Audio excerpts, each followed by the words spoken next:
আসসালামু আলাইকুম। আমি ফাহমিদা ওমর তিশা। আপনাদের সকলকে জানাই স্বাগতম। আমার সাথে আজকে আছেন জাহিদ ইকবাল ভাইয়া। ভাইয়া আসসালামু আলাইকুম, কেমন আছেন? ওয়ালাইকুম আসসালাম, আলহামদুলিল্লাহ।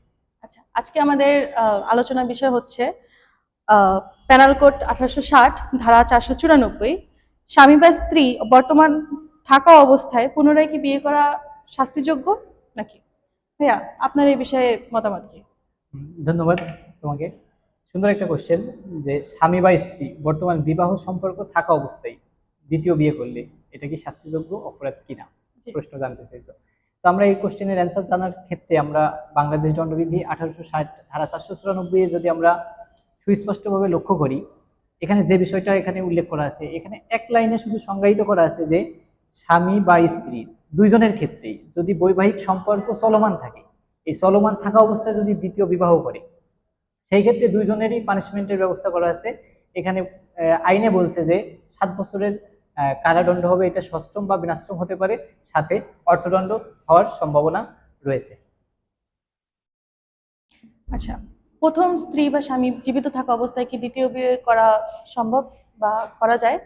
এখন এই এই এই কোশ্চেনের অ্যান্সার যদি আমরা দিতে চাই, সেই ক্ষেত্রে আমরা দেখতে হবে যে স্বামী স্ত্রী থাকা অবস্থায় এখানে বাংলাদেশের প্রেক্ষাপট বা আমরা মুসলিম মুসলিম আইনের প্রেক্ষাপটে যে বিষয়গুলো আসছে, সেগুলো হচ্ছে স্বামী বা স্ত্রী।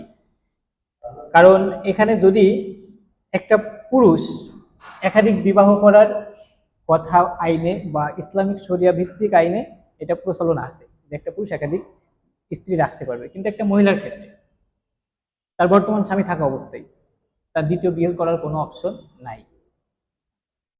আচ্ছা, ইসলামের শরিয়াতে যেমন 4 বিয়ে করার অনুমতি আছে, কিন্তু বাংলাদেশের আইনে কি বলে এই বিষয়ে?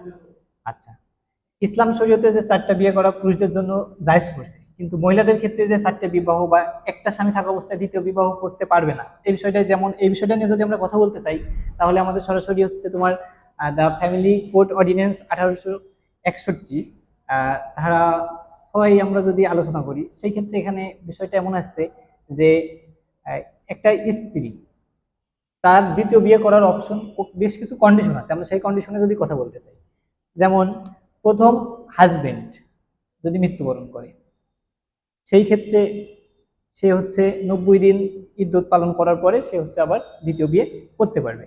কিন্তু প্রথম স্বামী থাকা অবস্থায় কোনোভাবেই ইসলামিক আইন বা বাংলাদেশের আইন একটা মেয়েকে দ্বিতীয় বিয়ে করার কোনো অনুমতি দেয়নি। ধন্যবাদ ভাইয়া আপনাকে এত সুন্দর একটা কথা বলার জন্য। সবাইকে জানাই ধন্যবাদ। আশা করি আপনারা সামনে আরো থাকবেন আমাদের সাথে। আসসালামু আলাইকুম।